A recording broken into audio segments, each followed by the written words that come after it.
रावण जन्म का क्या है रहस्य? 3 श्राप बने बड़े कारण, ब्राह्मण पुत्र होकर भी कैसे आए राक्षसत्व वाले गुण, पढ़े पौराणिक कथा। महर्षि विश्रवा से विवाह के बाद कैकसी ने वीभत्स राक्षस रूपी पुत्र को जन्म दिया, जिसके 10 सिर थे। उसके शरीर का रंग काला और आकार पहाड़ के समान था। महर्षि विश्रवा ने सबसे बड़े पुत्र का नाम दशग्रीव रखा, जो बाद में रावण के नाम से तीनों लोकों में जाना गया। रामायण का जिक्र हो तो भगवान राम के अलावा रावण का नाम भी याद आता है। रावण लंका का राजा था और युद्ध में श्री राम ने उसका वध कर दिया था। लंकापति रावण महाज्ञानी पंडित था। रावण के अंदर सत्व, रज और तम तीनों ही गुण विद्यमान थे। उसमें तमोगुण सबसे अधिक और सत्व गुण सबसे कम था। वाल्मीकि रामायण के अनुसार रावण पुलत्स्य मुनि के पुत्र महर्षि विश्रवा और राक्षसी कैकसी का पुत्र था, ऐसा माना जाता है। इस पर भगवान विष्णु ने कहा कि मैं इन दुष्ट राक्षसों का अवश्य विनाश करूंगा। उधर यह बात जब माली, सुमाली और मलेवन ने सुनी तो उन्होंने अपनी सेना को लेकर इंद्रलोक पर आक्रमण कर दिया। इस पर भगवान विष्णु इंद्रलोक आकर राक्षसों का नरसंहार करने लगे। भगवान विष्णु रण क्षेत्र में आने के कुछ क्षण बाद ही सेनापति माली सहित बहुत से राक्षस मारे गए और शेष लंका की ओर भाग गए। उसके बाद शेष बचे हुए राक्षस सुमाली के नेतृत्व में लंका को त्याग कर पाताल में जा बसे। बहुत दिनों तक सुमाली और मलेवन अपने परिवार के साथ पाताल में ही छुपा रहा। एक दिन उसने सोचा कि हम राक्षसों को देवताओं के भय से यहाँ कितने दिनों तक छुपकर रहना पड़ेगा। ऐसे में कौन सा उपाय किया जाए जिससे देवताओं पर विजय प्राप्त की जाए। देवताओं पर विजय पाने के लिए बेटी को बनाया मोहरा।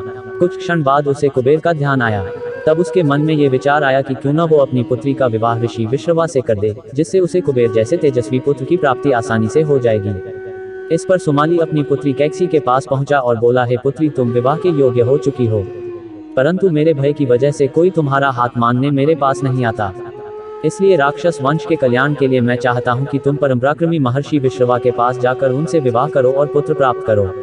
धर्मपरायण कैकसी ने पिता की इच्छा को माना। अपना धर्म राक्षसी होते हुए भी कैकसी एक धर्मपरायण स्त्री थी। इसके चलते उसने अपने पिता की इच्छा को पूरा करना अपना धर्म माना और विवाह के लिए स्वीकृति दे दी। इसके बाद कैकसी महर्षि विश्रवा से मिलने पाताल लोक से पृथ्वीलोक चल पड़ी। महर्षि विश्रवा के आश्रम तक आते आते कैकसी को शाम हो चुकी थी। आश्रम पहुंचकर कैकसी ने सबसे पहले महर्षि का चरण वंदन किया और फिर मन की इच्छा बतलाई। इस पर महर्षि विश्रवा ने कहा, हे भद्रे, मैं तेरी ये अभिलाषा पूर्ण कर दूंगा, किंतु तुम कुबेला में मेरे पास आए हो, अतः मेरे पुत्र क्रूर कर्म करने वाले होंगे। उन राक्षसों की सूरत भी भयानक होगी। महर्षि विश्रवा के वचन सुन कैकसी उनको प्रणाम कर बोली, आप जैसे ब्राह्मणवादी दौर में ऐसे दुराचारी पुत्रों की उत्पत्ति नहीं चाहती, अतः आप मेरे ऊपर कृपा करें। तब महर्षि ने कैकसी से कहा कि तुम्हारा तीसरा पुत्र मेरी ही तरह धर्मात्मा होगा। इस तरह कैकसी को हुई संतान की प्राप्ति।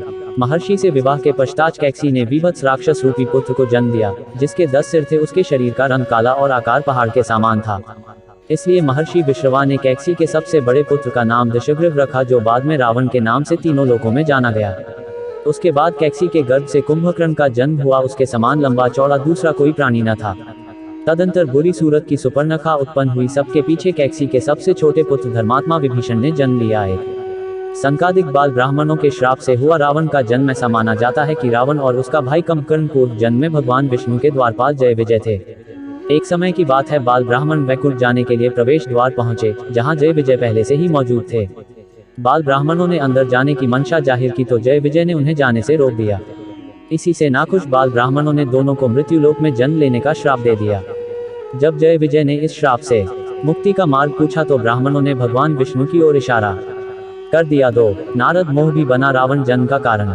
मान्यताओं के मुताबिक एक बार नारद मुनि को अहंकार हो गया कि वह माया को जीत चुके हैं। भगवान विष्णु उनके अहंकार को समझ गए। उन्होंने माया से एक नगर बनाया। नारद मुनि माया के प्रभाव में उस नगर में पहुंच गए और वहां के राजा से मिले। राजा ने मुनि को अपनी क्या का हाथ दिखाया और विवाह योग्य वर के बारे में पूछा। कन्या को देखते ही नारद मुनि उस पर मोहित हो गए। नारद मुनि ने राजा से कहा कि कन्या का स्वयंवर रचाए, योग्य वर मिल जाएगा। इतना कहकर नारद वैकुंठ पहुंचे और मन की बात बताई। उन्होंने कहा कि प्रभु, संसार में आपसे सुंदर कोई नहीं है, मुझे हरिमुख यानी आप अपना रूप दे दीजिए। भगवान ने फिर पूछा, क्या दे दूं? नारद बोले, हरिमुख। प्रभु, हरिमुख संस्कृत में हरि का एक अर्थ बंदर भी होता है। माया रच रहे भगवान विष्णु ने नारद मुनि को बंदर बना दिया। नारद जी यही रूप लेकर स्वयंवर गए। वहां शिव जी ने विष्णु जी के कहने पर अपने 2 गणों को भेज रखा था। स्वयंवर में नारद मुनि उछल कर अपनी गर्दन आगे कर रहे थे कि कन्या उन्हें देखे और उनके गले में वरमाला डाल दे।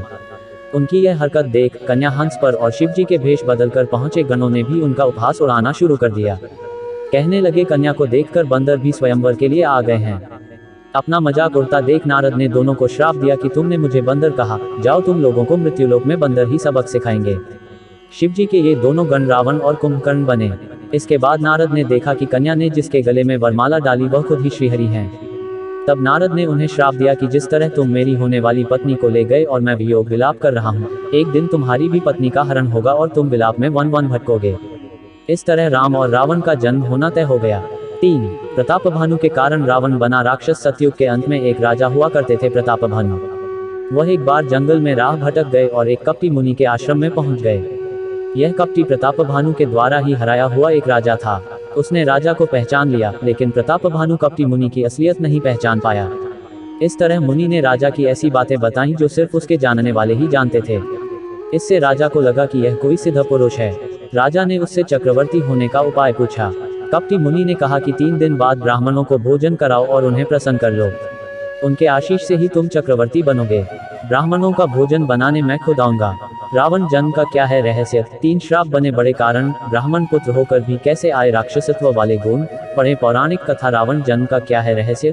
3 श्राप बने बड़े कारण, ब्राह्मण पुत्र होकर भी कैसे आए राक्षसत्व वाले गुण? पढ़े पौराणिक कथा। महर्षि विश्रवा से विवाह के बाद कैकसी ने वीभत्स राक्षस रूपी पुत्र को जन्म दिया, जिसके 10 सिर थे। उसके शरीर का रंग काला और आकार पहाड़ के समान था। महर्षि विश्रवा ने सबसे बड़े पुत्र का नाम दशग्रीव रखा, जो बाद में रावण के नाम से तीनों लोकों में जाना गया। 3 श्राप के कारण हुआ था रावण का जन्म। रामायण का जिक्र हो तो भगवान राम के अलावा रावण का नाम भी याद आता है। रावण लंका का राजा था और युद्ध में श्री राम ने उसका वध कर दिया था।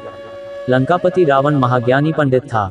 रावण के अंदर सत्व, रज और तम तीनों ही गुण विद्यमान थे। उसमें तमोगुण सबसे अधिक और सत्व गुण सबसे कम था। वाल्मीकि रामायण के अनुसार रावण पुलत्स्य मुनि के पुत्र महर्षि विश्रवा और राक्षसी कैकसी का पुत्र था। ऐसा माना जाता है कि उसका जन्म 3 श्राप के कारण हुआ था। एक श्राप संकादिक बाल ब्राह्मणों ने दिया था। इसी तरह अलग अलग जगह 2 श्राप का और भी जिक्र मिलता है। तो आइए सबसे पहले जानते हैं रावण के जन्म के पीछे का रहस्य और एक ब्राह्मण पुत्र होने बाद भी रावण में राक्षसत्व वाले गुण कैसे आए। वाल्मीकि रामायण के अनुसार पौराणिक काल में माली, सुमाली और मलेवन नाम के 3 क्रूर दैत्य भाई हुआ करते थे। इन तीनों ने ब्रह्मा जी की घोर तपस्या की, जिससे प्रसन्न होकर ब्रह्मा जी ने उन्हें बलशाली होने का वरदान दिया। वरदान मिलते ही तीनों स्वर्गलोक, पृथ्वीलोक और पाताललोक में देवताओं सहित ऋषि मुनियों और मनुष्यों पर अत्याचार करने लगे। इनका अत्याचार जब काफी बढ़ गया तब ऋषि मुनि और देवतागण भगवान विष्णु के पास गए और उनसे तीनों दैत्य भाइयों के अत्याचार की व्यथा सुनाई। इस पर भगवान विष्णु ने कहा कि मैं इन दुष्ट राक्षसों का अवश्य विनाश करूंगा। जब भगवान विष्णु करने लगे नरसंहार उधर, यह बात जब माली, सुमाली और मलेवन ने सुनी तो उन्होंने अपनी सेना को लेकर इंद्रलोक पर आक्रमण कर दिया। इस पर भगवान विष्णु इंद्रलोक आकर राक्षसों का नरसंहार करने लगे। भगवान विष्णु रण क्षेत्र में आने के कुछ क्षण बाद ही सेनापति माली सहित बहुत से राक्षस मारे गए और शेष लंका की ओर भाग गए। उसके बाद शेष बचे हुए राक्षस सुमाली के नेतृत्व में लंका को त्याग कर पाताल में जा बसे।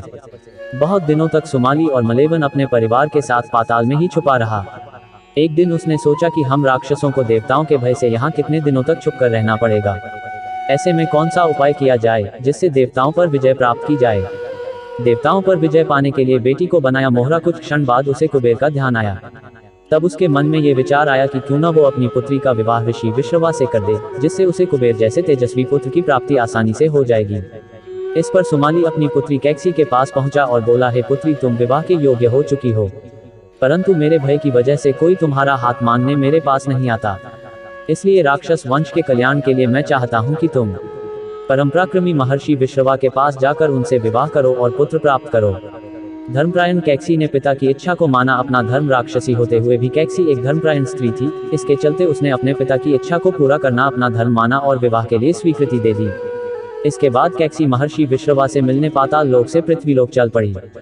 महर्षि विश्रवा के आश्रम तक आते आते कैकसी को शाम हो चुकी थी। आश्रम पहुंचकर कैकसी ने सबसे पहले महर्षि का चरण वंदन किया और फिर मन की इच्छा बतलाई। इस पर महर्षि विश्रवा ने कहा, हे भद्रे, मैं तेरी ये अभिलाषा पूर्ण कर दूंगा, किंतु तुम कुबेला में मेरे पास आए हो, अतः मेरे पुत्र क्रूर कर्म करने वाले होंगे। उन राक्षसों की सूरत भी भयानक होगी। महर्षि विश्रवा के वचन सुन कैकसी उनको प्रणाम कर बोली, आप जैसे ब्राह्मणवादी दौर में ऐसे दुराचारी पुत्रों की उत्पत्ति नहीं चाहती, अतः आप मेरे ऊपर कृपा करें। तब महर्षि ने कैकसी से कहा कि तुम्हारा तीसरा पुत्र मेरी ही तरह धर्मात्मा होगा। इस तरह कैकसी को हुई संतान की प्राप्ति महर्षि से विवाह के पश्चात कैकसी ने वीभत्स राक्षस रूपी पुत्र को जन्म दिया, जिसके 10 सिर थे। उसके शरीर का रंग काला और आकार पहाड़ के समान था। इसलिए महर्षि विश्रवा ने कैकसी के सबसे बड़े पुत्र का नाम वृषग्रीव रखा, जो बाद में रावण के नाम से तीनों लोकों में जाना गया। उसके बाद कैकसी के गर्भ से कुंभकर्ण का जन्म हुआ। उसके समान लंबा चौड़ा दूसरा कोई प्राणी न था। तदंतर बुरी सूरत की सुपर्णखा उत्पन्न हुई। सबके पीछे कैकसी के सबसे छोटे पुत्र धर्मात्मा विभीषण ने जन्म लिया। ये भी महाभारत से पहले युधिष्ठिर नहीं जानते थे। सच पता चलते ही जीत पर नहीं हुए खुश। अपनी मां कुंती को ठहराया दोषी। 3 श्राप भी बने रावण जन्म के कारण। 1. संकादिक बाल ब्राह्मणों के श्राप से हुआ रावण का जन्म। ऐसा माना जाता है कि रावण और उसका भाई कुंभकर्ण पूर्व जन्म में भगवान विष्णु के द्वारपाल जय विजय थे। एक समय की बात है, बाल ब्राह्मण वैकुंठ जाने के लिए प्रवेश द्वार पहुंचे, जहां जय विजय पहले से ही मौजूद थे। बाल ब्राह्मणों ने अंदर जाने की मंशा जाहिर की तो जय विजय ने उन्हें जाने से रोक दिया। इसी से नाखुश बाल ब्राह्मणों ने दोनों को मृत्युलोक में जन्म लेने का श्राप दे दिया। जब जय विजय ने इस श्राप से मुक्ति का मार्ग पूछा तो ब्राह्मणों ने भगवान विष्णु की ओर इशारा कर दिया। 2. नारद मोह भी बना रावण जन्म का कारण। मान्यताओं के मुताबिक एक बार नारद मुनि को अहंकार हो गया कि वह माया को जीत चुके हैं। भगवान विष्णु उनके अहंकार को समझ गए। उन्होंने माया से एक नगर बनाया। नारद मुनि माया के प्रभाव में उस नगर में पहुंच गए और वहां के राजा से मिले। राजा ने मुनि को अपनी क्या का हाथ दिखाया और विवाह योग्य वर के बारे में पूछा। कन्या को देखते ही नारद मुनि उस पर मोहित हो गए। नारद मुनि ने राजा से कहा कि कन्या का स्वयंवर रचाए, योग्य वर मिल जाएगा। इतना कहकर नारद वैकुंठ पहुंचे और मन की बात बताई। उन्होंने कहा कि प्रभु, संसार में आपसे सुंदर कोई नहीं है। मुझे हरिमुख यानी आप अपना रूप दे दीजिए। भगवान ने फिर पूछा, क्या दे दूं? नारद बोले, हरिमुख प्रभु हरिमुख। संस्कृत में हरि का एक अर्थ बंदर भी होता है। माया रच रहे भगवान विष्णु ने नारद मुनि को बंदर बना दिया। नारद जी यही रूप लेकर स्वयंवर गए। वहां शिव जी ने विष्णु जी के कहने पर अपने 2 गणों को भेज रखा था। स्वयंवर में नारद मुनि उछल कर अपनी गर्दन आगे कर रहे थे कि कन्या उन्हें देखे और उनके गले में वरमाला डाल दे। उनकी यह हरकत देख कन्या हंस पर और शिव जी के भेष बदलकर पहुंचे गणों ने भी उनका उपहास उड़ाना शुरू कर दिया। कहने लगे, कन्या को देखकर बंदर भी स्वयंवर के लिए आ गए हैं। अपना मजाक उड़ता देख नारद ने दोनों को श्राप दिया कि तुमने मुझे बंदर कहा, जाओ तुम लोगों को मृत्युलोक में बंदर ही सबक सिखाएंगे। शिव जी के ये दोनों गण रावण और कुंभकर्ण बने। इसके बाद नारद ने देखा कि कन्या ने जिसके गले में वरमाला डाली वह खुद ही श्रीहरि हैं। तब नारद ने उन्हें श्राप दिया कि जिस तरह तुम मेरी होने वाली पत्नी को ले गए और मैं वियोग विलाप कर रहा हूँ, एक दिन तुम्हारी भी पत्नी का हरण होगा और तुम विलाप में वन भटकोगे। इस तरह राम और रावण का जन्म होना तय हो गया। ये भी भगवान शिव के सिर पर क्यों विराजमान है चंद्रमा, समुद्र मंथन से है गहरा कनेक्शन। ये है बेहद रोचक पौराणिक कथा। 3. प्रतापभानु के कारण रावण बना राक्षस। सतयुग के अंत में एक राजा हुआ करते थे प्रतापभानु। वह एक बार जंगल में राह भटक गए और एक कपटी मुनि के आश्रम में पहुंच गए। यह कपटी प्रतापभानु के द्वारा ही हराया हुआ एक राजा था। उसने राजा को पहचान लिया, लेकिन प्रतापभानु कपटी मुनि की असलियत नहीं पहचान पाया। इस तरह मुनि ने राजा की ऐसी बातें बताईं जो सिर्फ उसके जानने वाले ही जानते थे। इससे राजा को लगा कि यह कोई सिद्ध पुरुष है। राजा ने उससे चक्रवर्ती होने का उपाय पूछा। कपटी मुनि ने कहा कि 3 दिन बाद ब्राह्मणों को भोजन कराओ और उन्हें प्रसन्न कर लो। उनके आशीष से ही तुम चक्रवर्ती बनोगे। ब्राह्मणों का भोजन बनाने मैं खुद आऊंगा। 3 दिन बाद वह कपटी मुनि पहुंचा। राजा ने 1 लाख ब्राह्मणों को भोजन पर बुलाया था। जैसे ही भोजन परोसा जाने लगा, उसी समय आकाशवाणी हुई कि भोजन में मांस मिला हुआ है, यह अभक्ष्य है। प्रतापभानु से नाराज ब्राह्मणों ने उसे कुटुंब समेत राक्षस हो जाने का श्राप दिया। यही प्रतापभानु रावण बना, उसका भाई कुंभकर्ण बना और प्रतापभानु का मंत्री वरुरुचि विभीषण बनकर जन्मा। विभीषण को सिर्फ राक्षस कुल में जन्म लेने का श्राप था, इसलिए वह राक्षस होकर भी धर्मपरायण था। रावण के जन्म का ये संपूर्ण रहस्य था। इस तरह 3 श्राप के कारण एक रावण का जन्म हुआ था। वीडियो अच्छे लगे तो लाइक एंड सब्सक्राइब करें और बेल आइकन को प्रेस करना ना भूलें। जय हिंद।